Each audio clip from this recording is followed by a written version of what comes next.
भाजपा में तो अति पिछड़ा समाज को धकिया के निकाला जाता है, आरजेडी में धकिया के निकाला जाता है, उनके साथ लिटरली गाली गलौज किया जाता है, बेइज्जत किया जाता है, और इसके जिम्मेदार और कोई नहीं है। ये अति पिछड़ा समाज के जो नेता तथाकथित जो अपने नेता हैं, जो जालते हैं वहां तलवा चाटने के लिए और उनकी सलामी ठोकते रहते हैं ताकि एक बार झलक देख ले। वो सब नेता नहीं, दलाल है। हम तो आरजेडी में हैं, हम तो जेडीयू में, और वहाँ क्या करता है, झाड़ू लगाएगा, पोछा लगाएगा, बर्तन धोएगा और जाके पैर छुएगा। दिन भर में 50 बार जाके लालू यादव का पैर छुएगा, तो भाजपा के नेताओं का पैर छुएगा। उसके अलावा उसके पास कोई काम नहीं है। वहाँ जाके सिर्फ कहने के लिए क्या बोले, हम तो 40 साल से भाजपा में हैं, हम तो 30 साल से कांग्रेस में। अरे साला, तो तुम कर क्या रहे हो? आरजेडी में अति पिछड़ा को एमएलसी भी बनाया जाता है, तो ये देखा जाता है कि भाई किसका पति यादव है उसी को बनाएंगे। हाँ, उर्मिला ठाकुर। और हाँ, और उसके बाद भी उसको धक्का देके निकाला, जैसे रामबली चंद्रवंशी को बनाया था। हाँ। उसको धक्का देके निकाला वो आरजेडी से।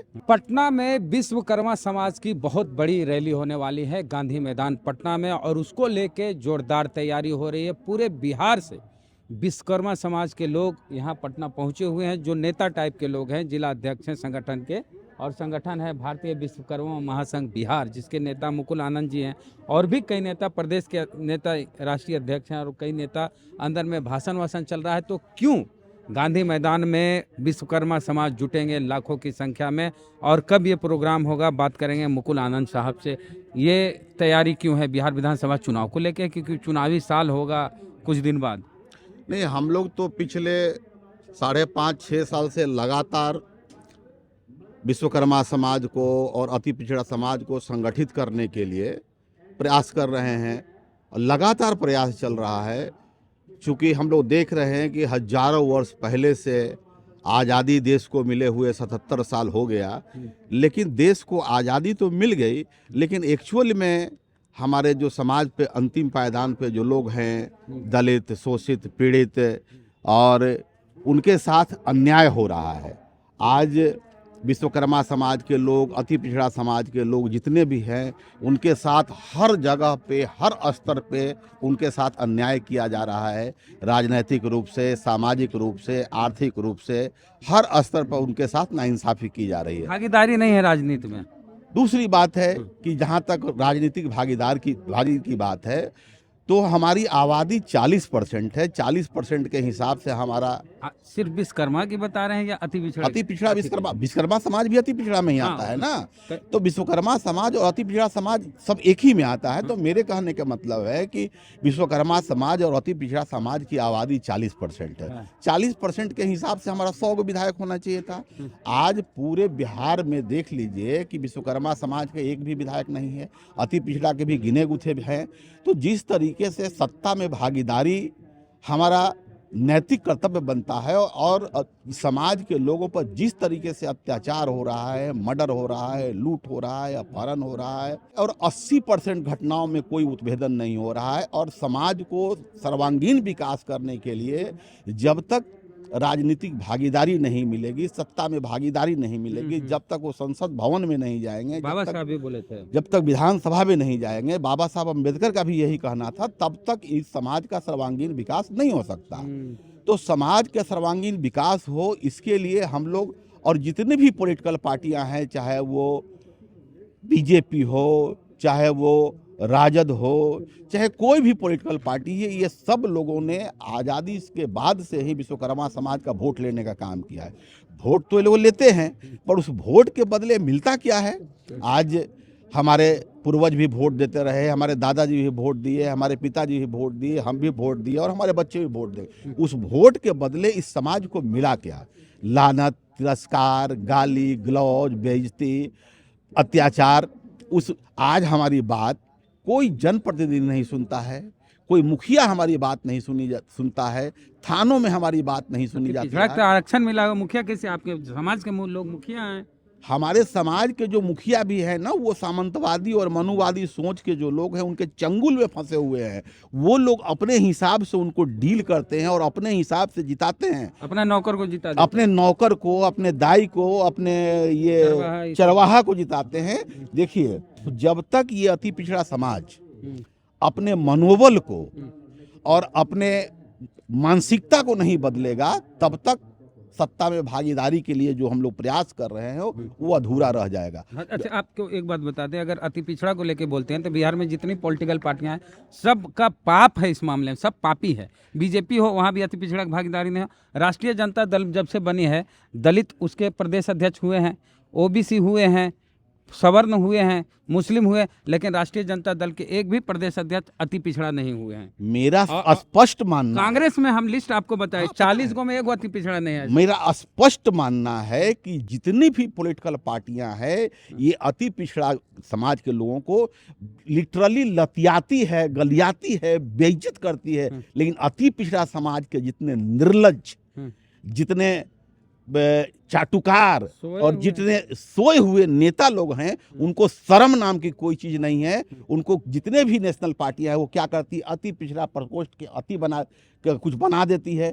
ये सब जो जितने भी पॉलिटिकल पार्टियों में हैं, चाहे भाजपा में है, भाजपा में तो अति पिछड़ा समाज को धकिया के निकाला जाता है, आरजेडी में धकिया के निकाला जाता है। जितनी भी पॉलिटिकल पार्टियां हैं ना, अति पिछड़ा समाज के नेताओं को धक्का दे के निकाला जाता है।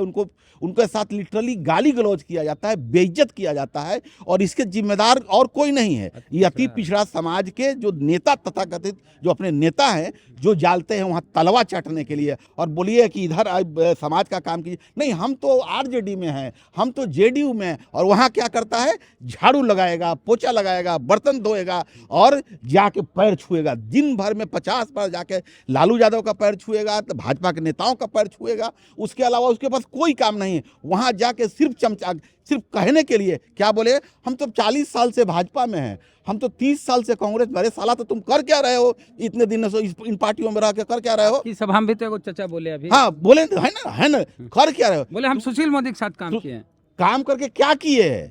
समाज का कहाँ विकास कर दिए? समाज के लोगों का कहाँ उत्थान हो गया? ये समाज जब तक संगठित नहीं होगा, जब तक पूरा पटना को आप जाम नहीं करेगा और पूरा पटना गांधी मैदान को भरेगा नहीं, तब तक पूरे बिहार के लोगों को, अति पिछड़ा समाज को या विश्वकर्मा समाज को राजनीतिक भागीदारी नहीं मिलेगी। इसलिए पूरा तन मन धन से ये प्रयास किया जा रहा है कि गांधी मैदान को रैली को लेकर हम लोग 1 फरवरी से पूरे पद यात्रा के माध्यम से, रथ यात्रा के माध्यम से पूरे बिहार के विश्वकर्मा समाज को, अति पिछड़ा समाज को संगठित करने के लिए, जागृत करने के लिए प्रयास कर रहे हैं। और ये प्रयास कितना सफल होगा ये तो गांधी मैदान का रैली बताएगा। आरजेडी में अति पिछड़ा को एमएलसी भी बनाया जाता है, तो ये देखा जाता है कि भाई किसका पति यादव है उसी को बनाएंगे। हाँ, उर्मिला ठाकुर। और हाँ, और उसके बाद भी उसको धक्का देके निकाला, जैसे रामबल्ली चंद्रवंशी को बनाया था, हाँ। उसको धक्का देके निकाला वो आरजेडी से। तो ये है इन लोगों का चरित्र।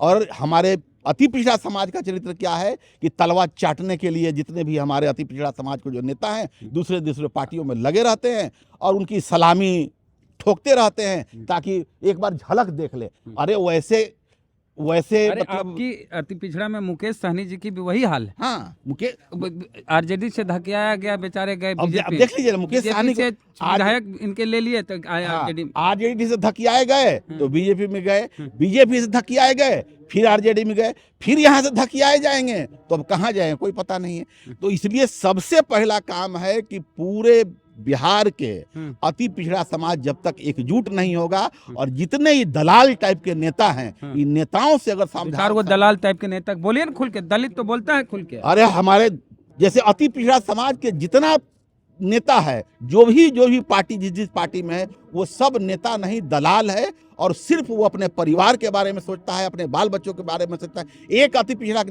नेता का नाम बताइए जो अति पिछड़ा समाज के उत्थान के लिए काम कर लीजिए। आज किसी भी फॉरवर्ड नेता के यहाँ जाइए, वहाँ आपको 100-200 की भीड़ नजर आ जाइए। वही चले जाइए प्रेम कुमार के यहाँ, 5 गो आदमी नहीं मिलेगा, वो 100-200 मिलेगा, सब अगड़ी नहीं अगड़ी जात नहीं मिलेगा। लोग जेबे नहीं अगली जात वाला अपना काम करा लेता है, काम करा लेता है। आपके लोग नहीं जाते। कारण है ना कि वो उसको अपने लोगों से घिन आती है। हमारे अति पिछड़ा समाज के जितने मंत्री विधायक हैं, उसको अपने ही लोगों से घिन आती है। यार ये कैसे आ गया मेरे पास? अगड़ी जात वाला नेता विधायक मंत्री के पास अगड़ी जात के लोग तो जाते ही हैं, पिछड़ी जात के नेता मंत्री विधायक के पास भी अगड़ी जात वाला जाके अपना जाके काम करवा ले। कारण है कि उसके अंदर सहनशीलता है, उसके अंदर बुद्धि है, विवेक है, वो लोग चतुर रहे हैं, तेज रहे हैं, शुरू से इन सब चीजों मामलों में आगे रहे, अपना फायदा उठाते हैं। और उन लोगों को फायदा उठाना आता है, हमारे लोगों को फायदा उठाना नहीं। हमारे लोग तो सीधे साधे भोले हैं ना, इनको फायदा उठाना नहीं आता। बोलागिरी नहीं होगा काम। अब इन लोगों को अगर अपनी आगे ताकत बढ़ना पहचाननी है तो संघर्ष करना होगा, युद्ध लड़ना होगा। बिना लड़ाई के अब आगे समाज नहीं जा सकता। इसलिए हम लोगों को युद्ध लड़ना होगा और उसी की तैयारी की जा रही है। अब लड़ाई बाकी है और उसी लड़ाई के बाद गांधी मैदान में होगी। तारीख हुआ अप्रैल माह के फर्स्ट वीक में, अप्रैल में 2025 के अप्रैल फर्स्ट वीक में होगी। पूरा विश्वकर्मा भर देंगे गांधी मैदान। पूरा विश्वकर्मा समाज पूरे बिहार से, बिहार के अगल बगल के जो और भी प्रदेश हैं वहाँ से भी लोग आएंगे और गांधी मैदान को हम लोग पाटेंगे, पूरा पटना को जाम करेंगे। क्योंकि ये सत्ता में बैठे हुए जितने भी चाटुकार लोग हैं, ये लोग हम लोगों की भाषा नहीं जानते हैं, ये सीधे सपाटे लोग के लायक नहीं है। इनके साथ जो जैसा रहेगा उसके साथ अब अति पिछड़ा समाज वैसा ही व्यवहार करेगा, तभी हमारा कल्याण होगा, वरना नहीं होगा। चलिए, तो अति पिछड़ा समाज सबसे ज़्यादा आबादी इसकी है बिहार में, 36-37% जातीय जनगणना में इनकी आबादी है। कहीं कदर नहीं है इनकी। कदर इसलिए नहीं है क्योंकि यूनाइट नहीं है। मुस्लिम यूनाइट हो जाते हैं कहीं भी, दलित भी यूनाइट हो जाते हैं, लेकिन अति पिछड़ा यूनाइट नहीं होते हैं, इसलिए इनकी कहीं कदर नहीं होती है। तो बाबा साहब जो बोले थे, शिक्षित बनो, संगठित रहो, तो ये जो संगठित रहो, जिस दिन अति पिछड़ा समाज के लोग जान जाएंगे, वो खुद ब खुद संघर्ष कर लेंगे। और जब संघर्ष करेंगे तो उनको हिस्सेदारी उनको देने से कोई रोक नहीं सकता, सबको देनी होगी, मजबूरी होगी। नहीं तो ये इनकी इतनी आबादी है कि सरकार बना सकते हैं अपने दम पे। तो जागिएगा नहीं तो पाइएगा नहीं। ये बाबा साहब बोल के गए, संगठित होइए, चाहे सबसे ज़्यादा आबादी है। तो पूरी बातचीत पे, और जो अप्रैल महीने में इनका कार्यक्रम हो रहा है गांधी मैदान में, उसको लेकर आपका क्या कहना? अगर आप अति पिछड़ा समाज से आते हैं तो खास करके आप अपनी प्रतिक्रिया दीजिए कि क्या आप गांधी मैदान जाएंगे और सभा को सफल बनाएंगे। कमेंट बॉक्स में अपनी प्रतिक्रिया दीजिए। जय भीम, जय भारत।